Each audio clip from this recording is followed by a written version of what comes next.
In 1965, Singapore wasn't just poor, it was structurally doomed. No oil, no land, no army, no water, no natural resources. Kicked out of Malaysia, Tone Prime Minister cried on live television. Most countries collapse under those conditions. Singapore became one of the richest nations on earth. So here's the real question. Was this luck? Or was this the most disciplined economic experiment of the 20th century? Because what Singapore did, almost no democracy would dare to attempt. When Singapore was expelled from Malaysia in 1965, it lost its hinterland, its political protection, and its access to natural resources overnight. Unemployment, high. GDP per capita, low. Military, non-existent. Water, imported from Malaysia. And the British, the only stabilizing force, were preparing to withdraw their military bases. That meant thousands of jobs would vanish. For most newly independent countries in the 1960s, the strategy was simple. Protect domestic industries, limit foreign ownership, nationalize assets, build self-sufficiency. Singapore looked at that model, rejected it completely. Lee Kuan, you made a decision that went against the developing world's consensus. Instead of protectionism, Singapore chose hyperglobalization.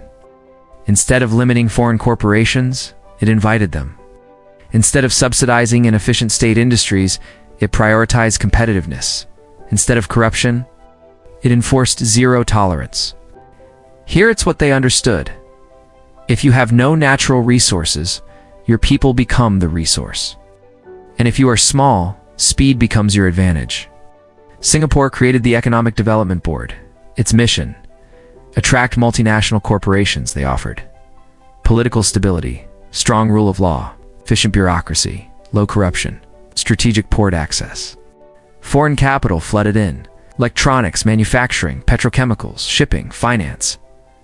While other countries were debating ideology, Singapore was building infrastructure. Ports expanded, industrial zones developed, airports modernized, and growth exploded. But here's where the story gets uncomfortable. Economic growth wasn't the only priority. Control was. Lee believed chaos destroys economies. So Singapore engineered stability, strict laws, heavy fines, state influence over media, limited opposition power. Western critics called it authoritarian. Lee's answer was simple: show me your results. Crime dropped. Corruption nearly disappeared. Government efficiency became world-class. This wasn't accidental. Civil servants were paid extremely well to discourage bribery. Meritocracy became institutionalized. Performance mattered more than politics. It was capitalism, but disciplined capitalism. In the 1960s, most citizens lived in slums. The government didn't just build public housing, it made citizens owners. Through the Central Provident Fund, workers were required to save a portion of income. Those funds could be used to buy state-built apartments. Result? In the 1980s, over 80% of the population owned their homes.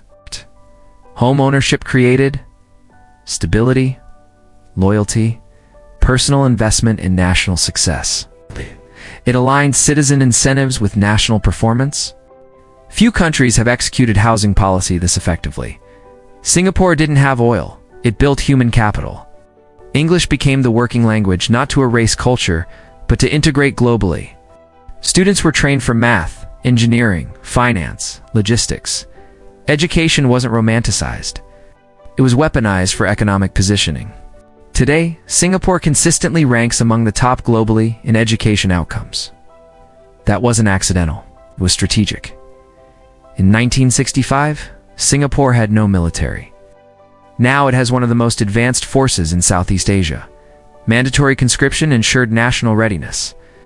The strategy was simple: make invasion too expensive to attempt. Small country, high deterrence, survival through strength. Within one generation, GDP per capita surpassed Britain, then rivaled the United States. It became one of the world's largest financial hubs, one of the busiest ports globally, a critical trade artery between East and West, from third world to first world in under 40 years.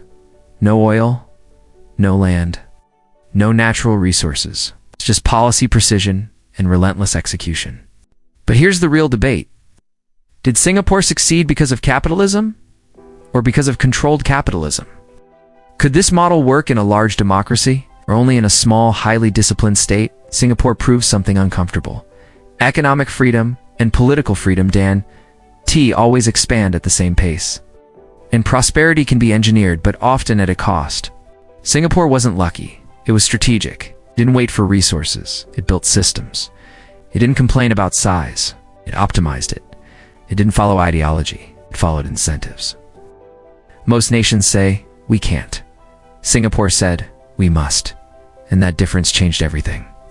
The next time someone says a country is too small, too poor, too disadvantaged, remember this. In 1965, Singapore was supposed to fail. It became a case study in what disciplined economic engineering can achieve. The real question is not whether it was possible. The real question is, how many countries are willing to be that ruthless about success?